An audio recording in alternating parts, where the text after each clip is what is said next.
All right, guys, today we're going to go over an assignment called Presidential Election Essay. What matters to you? And I'll go over this, simply going to read through it. And if you have any questions, please hold those until the end. So without further ado, let's check this out. So in relation to the recent topic of the 1948 election, we know that presidential elections can be chaotic and complicated. Also, we can remember from 2024, it was kind of a crazy election, right? But something interesting that I don't know if you've thought about, but some of you will be able to vote in the 2028 election. But in order to make a responsible vote, you need to stop and consider, what do you feel are essential qualities of a U.S. president? And I'm assuming most of you really haven't given this much thought. You probably haven't really thought too much about, what it is that you would be looking for in a president.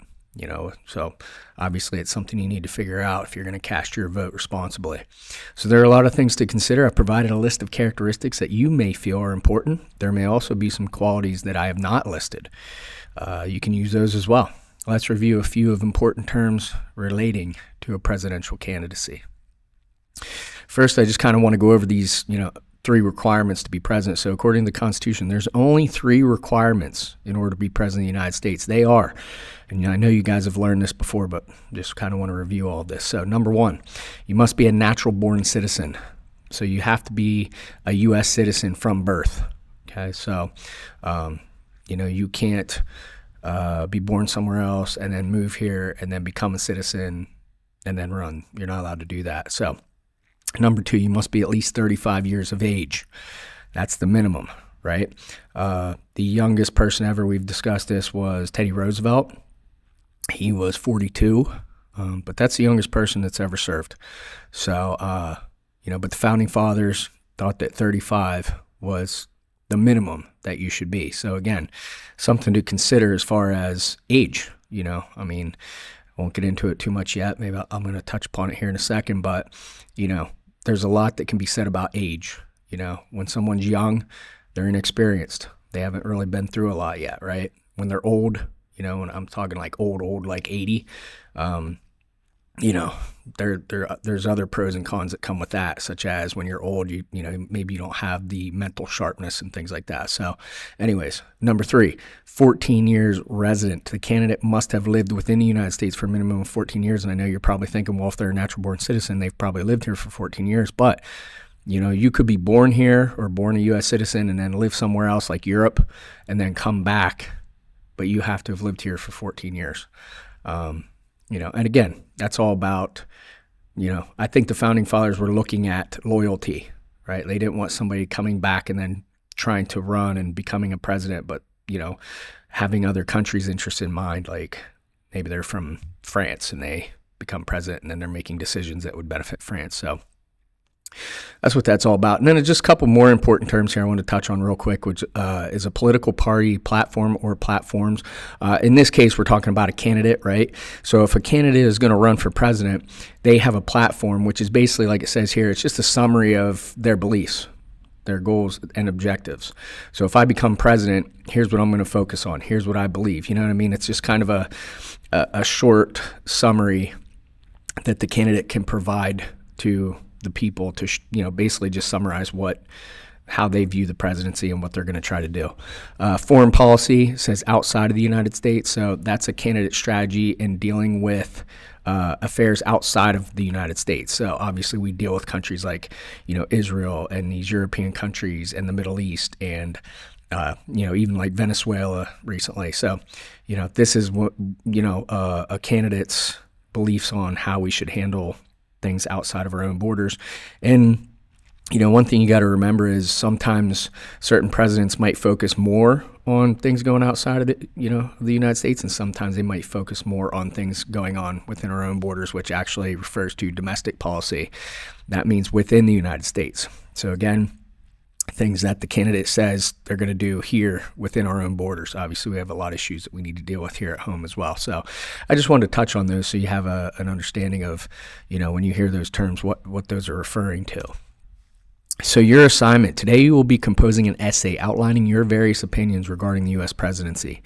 You will be identifying characteristics that you are looking for in a candidate as well as naming the U.S. presidential GOAT.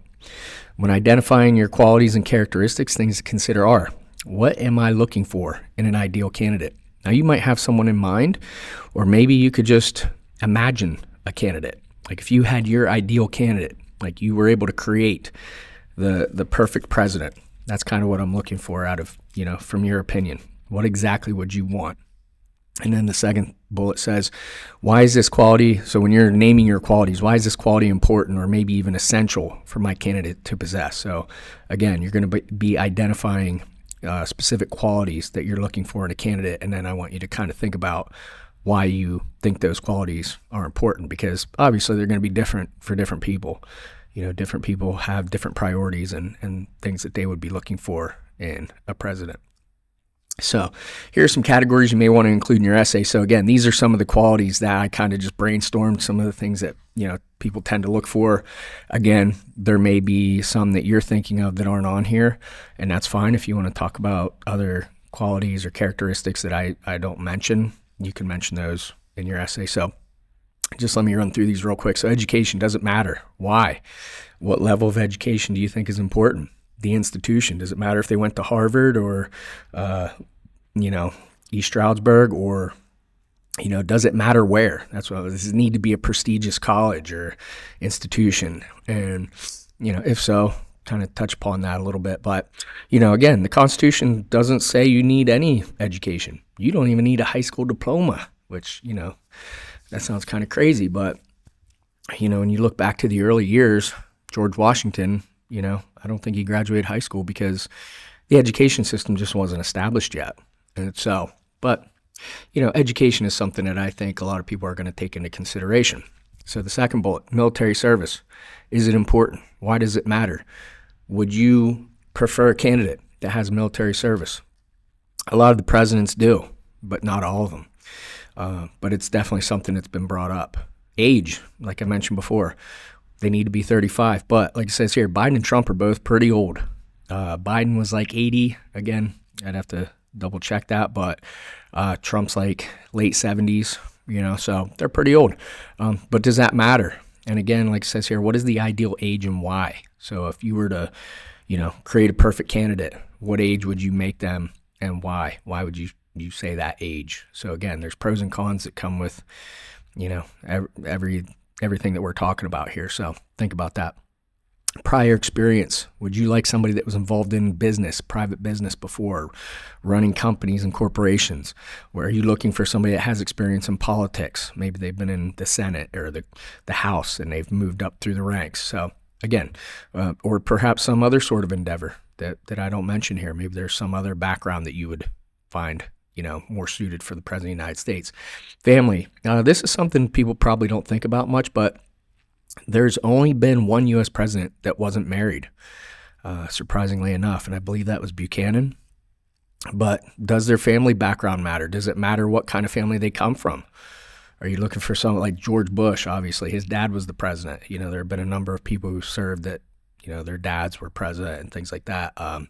Do they need to be married? Does that matter? Do they need to have kids? Is it important if they're a family person or not? And then again, why? So again, just something to think about. You can mention it if you want to. If not, don't worry about it. Personality, they need to be nice, mean, stern, happy, caring. Any other type of quality that you'd be looking for personality-wise. Religion, again, does this affect your opinion? Because this is something that's been mentioned a lot, in terms of candidates, and then, but I don't know if it would matter to you or not. And then, like it says here, why or why not? Is it a necessity? If so, what do you prefer? Why? Just kind of, if that's something that you think is important, elaborate on that. Foreign policy, I mentioned what that was, but elaborate on this topic. Do you think it's important how to deal with other countries? Should the U.S. be the police force of the world? Do you think that's our responsibility, or would you say, no, I want my candidate to just focus on the U.S. and try to keep foreign policy to a minimum? We don't need to be getting involved in the Middle East. We don't need to be taking out people down in South America that we don't think are, like those types of things.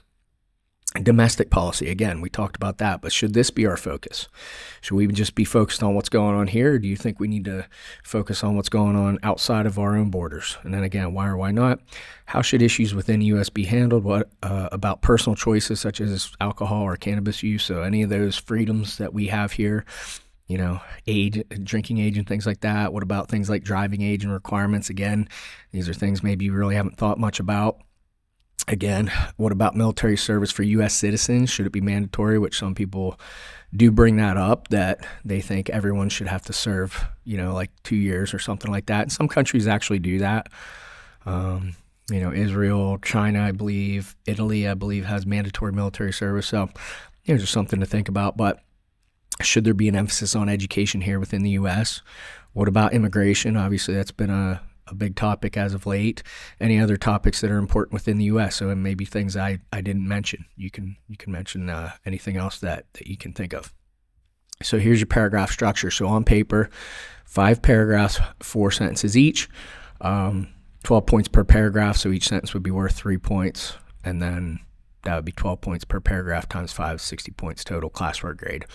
Paragraph 1, introduction, just discuss whether your president would focus on domestic or foreign policy more, and then kind of just list your 5 characteristics that you would prioritize that are important for your candidate to possess. So again, you can go back, like I said, if you want to add things that I didn't mention, that's fine.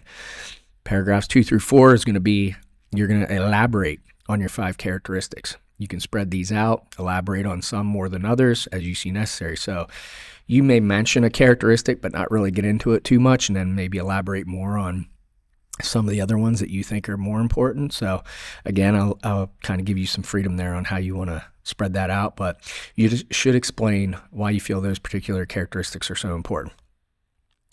Here we have a list of U.S. presidents from Washington to Trump, and then like it says here, paragraph 5. So in your final paragraph, you should choose one U.S. president that you think was or is the best from Washington to Trump. So from the beginning of the U.S. till today, then use the remaining sentences to elaborate on why you chose that particular president. You can explain and elaborate on specific characteristics and qualities that president possessed. You can also elaborate on specific accomplishments of your president that led you to choose them. So if they did certain things that you thought made them the best, you can kind of elaborate on that a bit more. And then no conclusions necessary. So this isn't English class, so we don't need to be super picky about our essay structure. It's more of just, you can just stop whenever you finish paragraph number 5.